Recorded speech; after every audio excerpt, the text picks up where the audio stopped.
अभी तो उनकी हवा बना रहे हैं। यस, उनकी हवा खुद वो पार्टी और वो उनके पीछे के जो लोग हैं वो बना रहे हैं। लेकिन महाराष्ट्र में जो बेसिक जो पॉलिटिक्स है यहाँ का, उसमें आपके लिए मोदी कितना बड़ा फैक्टर है बताइए। नहीं, हमारे भाई आपके नेता जो हैं वो नरेंद्र मोदी से मिलकर आते हैं, लेकिन उसके बाद उनके साथ खड़े दिखाई नहीं देते। अजय जी, महाराष्ट्र में एक ही नेता आदरणीय राज साहब ठाकरे, जो बाला साहब ठाकरे जी के बाद में जो महाराष्ट्र में नेता है, जिसके पास स्पीच है, प्रेम शुक्ला जी से एकदम अभी लाठी लेकर निकल पड़ेंगे आपके साथ, जिसके ऊपर महाराष्ट्र ऐसा मत कि शिवसेना के लोग बहुत नाराज आएंगे आपसे। महाराष्ट्र की जनता उसके ऊपर विश्वास रखती है, ऐसे वो नेता है जी। और आज जो नहीं, तो आपके नेता नरेंद्र मोदी को कैसे देखते हैं? आप उनके साथ खड़े हो जाएंगे? उनके विकास के बारे में आदरणीय राज साहब ने उनके साथ में देखा भी है गुजरात में क्या है जी। लेकिन यहाँ पे मोदी जी ने जो गुजरात का नारा लगाया मुंबई में आके, महाराष्ट्र में आके, उसके बारे में आदरणीय राज साहब ने जो उनको कहना था उन्होंने कह दिया। नवाब साहब, आपको लगता है कि नरेंद्र मोदी वाकई में एक बड़ा फैक्टर है, क्योंकि भाई ये दोनों तो नरेंद्र मोदी का पिच करेंगे? ऐसा है, यहाँ एक मशीन है जिम्मी जिप, इसके जरिए शूट करके पर्टिकुलर क्राउड को दिखाना जी, पीछे से वॉइस देना और टेलीविजन के माध्यम से जनता को भ्रमित करके राजनीति देश में चल नहीं सकती। कहीं ना कहीं 3 राज्यों के नतीजों से लोगों को गुमराह करके 2004 में भी Bharatiya Janata party shining India और फील गुड के नारे के साथ गई थी। इन्हीं 3 राज्यों की जीत के बाद देश से एनडीए की सरकार उखड़ी थी। मुझे लगता है 3 राज्य की जीत के सहारे हवा बनाने का प्रयास हो रहा है। मुझे लगता है कि तो मोदी आपके हिसाब से कितना बड़ा चैलेंज है? कांग्रेस पार्टी तो मानती है कि नरेंद्र मोदी वाकई में एक बहुत बड़ा चैलेंज है, क्योंकि कई नेता कांग्रेस के कह चुके हैं कि मोदी के बारे में सोचना चाहिए आपको। ऐसा है कि नरेंद्र मोदी जी भारतीय जनता पार्टी के नेता हो सकते हैं, देश के नेता नहीं हो सकते। हमें समझना पड़ेगा कि बीजेपी नेता विहीन पार्टी थी, कहीं ना कहीं भारतीय जनता पार्टी को नेता मिल गया, वो भी अधूरे मन से। आधे लोग साथ में हैं और आधे लोग कहीं ना कहीं मन ही मन में चाहते हैं कि कहीं क्यों आई थी कि शरद पवार जी उनसे मुलाकात करना चाहते हैं, गठजोड़ करना चाहते हैं? झूठी खबरें फैलाने का काम भारतीय जनता पार्टी का है। गोबेल नीति से भारतीय जनता पार्टी देश में चलती है।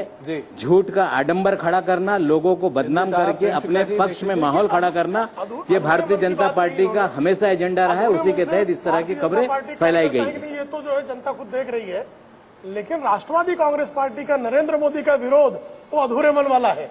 प्रफुल्ल पटेल, शरद पवार एक बयान देते हैं, नवाब भाई का दूसरा बयान। ये विरोध जो है अधूरे मन से चल रहा है। कि शिवसेना के प्रवक्ता यहाँ पर हैं, शिव बंधन बांध रहे हैं कार्यकर्ताओं को कि हम सब एक साथ में हैं, लेकिन इनके 2 एमपी शिव बंधन तोड़ के पार्टी छोड़ के भाग रहे हैं। कहीं ना कहीं शिरडी से जीता हुआ नेता इनका भाग रहा है। कौन भाग रहा है बताइए ना? इनका शिरडी के जो एमपी साहब हैं वाकचौरे, वो छोड़ने के लिए तैयार हैं। इनके शिव बंधन से इनके कार्यकर्ता टिक नहीं रहे। परभनी के एमपी के साथ में हर पार्टी से कहीं ना कहीं इनकी पार्टी के लोग इनके साथ नहीं है और देश की जनता की बात करने वाले लोग हैं। मुझे लगता है कि शिव बंधन टूट रहा है और ये कह रहे हैं कि राष्ट्रवादी कांग्रेस। अच्छा, पहले आज इस बात का फैसला कर लेते हैं, शरद पवार जी नरेंद्र मोदी के साथ मिले थे या नहीं मिले? ऐसा है, ये सरासर बेबुनियाद अफवाह फैलाने वाली और झूठी खबर है। जिन लोगों ने खबर छापा था पूरे दिन भर ये खबर सुर्खियों में रही है। जिस दिन खबर छपी लोक सत्ता अखबार में, जिन्होंने खुद कहा कि भारतीय जनता पार्टी के लोगों ने हमने खुलासा किया, ये बेबुनियाद आपकी पार्टी के लोगों ने ये अंदर गलत बातें कही। देखो, ये आपने मीडिया के सुर्खियों के अंदर ये चर्चा हो गई। प्रफुल्ल पटेल बोलते हैं कि उनको क्लीन चिट हो जाए कि बाद में वो चर्चा न हो सकती है। फिर वो शरद पवार जी साहब बोलते हैं कि हम राहुल गांधी के अंडर काम नहीं करते। आपने ये जो किया कि नहीं किया ये बताइए? दुष्प्रचार आपने किया कि नहीं? दुष्प्रचार है नहीं करता, हम करते ही नहीं। दुष्प्रचार करने की क्या जरूरत है? प्रफुल्ल पटेल ने खुद ही बोला ना, क्लीन चिट दे दिया। और प्रफुल्ल जी शरद पवार साहब को लेकर जिस तरह गलतफहमी फैलाई जा रही है, प्रफुल्ल जी ने कहा कि कोर्ट का आदेश अंतिम होता है, लेकिन जकिया जाफरी के मामले में हाईकोर्ट और सुप्रीम कोर्ट के मुकदमे बाकी हैं। उसी गुजरात में माया कुंदनानी, बाबू बजरंगी 30 लोगों को उम्र कैद की सजा दंगे के मामले में हुई है। बहुत सारे मामले आज भी न्यायालय में प्रलंबित हैं, किसी ने क्लीन चिट नहीं दिया।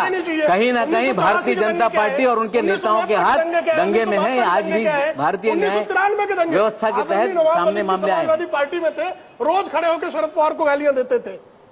ऐसा है, मैं समाजवादी पार्टी में समाजवादी विचार के साथ था, 1999 क्या था, लेकिन और कैसे पवित्र हो गए भारतीय जनता पार्टी सांप्रदायिकता ही मुद्दा है, नफरत सांप्रदायिकता और कहीं ना कहीं सांप्रदायिकता के आधार पर राजनीति करना चाहती है, और कहीं ना कहीं देश में बम ब्लास्ट कराने वाले लोग आज कहीं ना कहीं संघ परिवार के गुजरात में लोग मारे जाएंगे तो ही स्वामी असीमानंद जी बोल रहे हैं कि इंद्रेश कुमार कहीं ना कहीं स्वामी असीमानंद ने कहा कि मोहन भागवत असीमानंद का एक झूठी स्टोरी है, और असीमानंद ने ये जांच कर रहा कर लेना, जिस तरह से ये तो किसने रोका?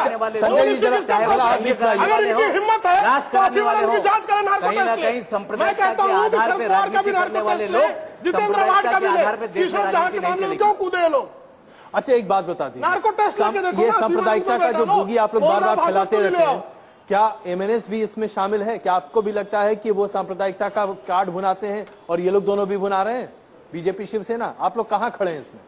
हम लोग सांप्रदायिकता नहीं, आप तो मराठी कार्ड खाली लेके चलते हैं। सिर्फ मराठी कार्ड, महाराष्ट्र का मराठी आदमी, उसका विकास, बस उसके अलावा आपको कोई लेना देना नहीं है। उसका नवनिर्माण करने के माध्यम से हम लोग यहाँ पे राजनीति कर रहे हैं। बिल्कुल। और ये जो सांप्रदायिकता का कार्ड ये लोग सब खेलते हैं, उसमें आप कहाँ हैं? नहीं, देखिए, ये तो इस देश का दुर्भाग्य रहा है कि सांप्रदायिक राजनीति करने का जो मानस यहाँ के सभी राजनीतिक दलों ने किया है, तो उससे इस देश के आम जनता का नुकसान हुआ है। ये बार बार सिद्ध हो गया है कि ऐसी नुकसान किसका हो रहा है बताइए ना। नहीं, मैं इसी पे आ रहा हूँ जी कि जात और धर्म की राजनीति इस देश में आप चल नहीं सकती, चलानी नहीं चाहिए। इस पे कम से कम सभी राजनीतिक दलों ने चल तो रही है, अगर नहीं चल रही होती तो इतनी चर्चा कहाँ होती? बताइए, गर्मा गर्म बहस दोनों लोग कर रहे हैं। इसीलिए तो हम ये कह रहे हैं कि आम आदमी पार्टी ये खुले रूप से कह रही है, आम आदमी पार्टी और आम आदमी पार्टी का जन्म ये आडंबर और पाखंड के आधार पे हुआ। इस देश में गांधी जी का नाम लेके जिन लोगों ने आंदोलन खड़ा किया, वो गांधी जी के नौखाली के आंदोलन को कभी आगे बढ़ाने का काम नहीं किया। जिन लोगों ने, चाहे वो अन्ना हजारे हो, चाहे केजरीवाल हो, उन्होंने गांधी जी के विचारों को लेकर अहिंसा के खिलाफ कभी भी हिंसा के खिलाफ खड़े नहीं हुए। आज देश में एक कानून प्रलंबित है, दंगा विरोधी कानून, उसको लेके ना अन्ना खड़े हो रहे हैं, ना आम आदमी पार्टी का नेता खड़ा हो रहा है। कहीं न कहीं इस देश के अंदर जिस तरह से दंगाइयों की राजनीति है, कहीं ना कहीं ऐसे लोगों को बोलने का महात्मा गांधी गांधी टोपी लगाकर देश में राजनीति करने का अधिकार ऐसे लोगों को नहीं है। आप इनको सांप्रदायिक मानते हैं? कहीं ना कहीं एक वेस्टेज इंटरेस्ट में इस तरह के राजनीतिक दल देश में राजनीति साहब जवाब तो दीजिए कम से कम। बहुत शांति से मैंने एक ये नवाब साहब जो कह रहे हैं जी, देश की जनता यही चाह रही है कि ये इनके जो झगड़े चल रहे हैं, ये झगड़े जात और धर्म के राजनीति मैंने दंगा विरोधी कानून बने कि नहीं बताए ना आप? बने ना, बिल्कुल बने। तो उसके लिए भूख हड़ताल पे कब बैठोगे? आप भूख हड़ताल पे आप बैठिए ना, भूख हड़ताल पे। अन्ना हजारे कब बैठेगा बताए ना? अन्ना हजारे, केजरीवाल कब बैठेंगे बताए ना? मयंक गांधी कब बैठेंगे बताए? मैं क्या बोल, दमानिया कब बैठेगी बताए? कहीं ना कहीं देश में आप एक दिन का उपवास भी नहीं कर राम और पेट में नथुराम, वही मैं कह रहा हूँ। राजनीति नवाब मलिक साहब जो है, प्रेम जी, मुंह में राम पेट में नथुराम, ये तो बहुत बड़ा। हाँ, वो नथुराम किसके पेट में है सब जानते हैं। शरद पवार जी पड़ोसी है। नथुराम किसके पेट में है? 1993 में मुंबई में कौन दंगे कर रहा था? श्री कृष्ण आयोग ने, शिवसेना के लोगों ने दंगा इस शहर में कराया और श्री कृष्ण कमीशन का वादा देकर आए थे। 99 से 2014 हुई, नाम नहीं लेते ये इनकी हिम्मत नहीं पड़ती श्री कृष्ण कमीशन को लागू करने का। नाम ले ले और मुसलमानों को वोट भी चाहिए। ऐसा है कि कितने लोगों को गिरफ्तार किया प्रेम जी, आपको पता ही नहीं। आपके मुझे नेता पूरी जेल में गए, आप सिख पुकार करने का काम करते हैं। कन्विक्शन आपके नेताओं के हो गए। आपके जमाने में त्यागी साहब कमिश्नर थे, उनके खिलाफ मुकदमा हुआ। आप कौन सी बात कर रहे हैं? आपने दंगा कराया और कमीशन की रिपोर्ट और सुधाकर राव नहीं थी, दंगा की राजनीति चल नहीं सकती। महाराष्ट्र में 1995 में दंगे के आधार पर आप जीते थे। सुधाकर राव ने किस पार्टी के सदस्य? एक बात मुझे बता दीजिए, आप कहते हैं कि शिवसेना ने दंगों की राजनीति की, आप किसकी राजनीति करते हैं? आपके शासनकाल में भी मालेगांव बम धमाका होता है, आपके शासनकाल में भी यहाँ पर ट्रेन में बम धमाके होते हैं, आपके शासनकाल में भी 26/11 यहाँ पर होता है। कौन सी राजनीति आप करते हैं बताइए? कि इस तरह की चीजें होती हैं, दुर्भाग्यपूर्ण है, उसका समर्थन कभी किया नहीं जा सकता। लेकिन इस तरह की घटनाएं होती हैं, उस पर कार्रवाई होनी चाहिए, मुकदमे दर्ज होने चाहिए। जो लोगों ने गुनाह किया, चलिए काम करते हैं, जनता के बीच में चलता हूँ। क्या ये लोग, लेकिन क्या आप संतुष्ट हैं जिस तरीके से 26/11 के बाद में तमाम कार्रवाई हुई? और क्या आपको लगता है कि सरकार ने बिल्कुल सही कदम उठाए हैं? सही कदम उठा नहीं पाए, लेकिन कोशिश जरूर कर रहे हैं। आपको क्या लगता है? एक्चुअली ये जो दंगे हो रहे हैं ना, अभी कुछ दिन पहले बताया कि आरएसएस के एक नेता ने खुद कन्फेस किया जी। वो जो अभी असीमानंदर जी, है जी। उन्होंने कन्फेस किया, उसको कोई ओपन ही नहीं कर रहा है। जो दंगे कर रहे हैं आरएसएस भी कर रही है और किसी एक मुस्लिम संगठन पे नाम डाला जा रहा है। बिल्कुल, आपको क्या लगता है साहब? सही कर रहे हैं लोग। कौन सही कर रहा है? मैंने दंगे करा के सही हो रहा है? दंगे नहीं होने चाहिए, वही होना चाहिए। जी बिल्कुल। आप बताएं साहब यहाँ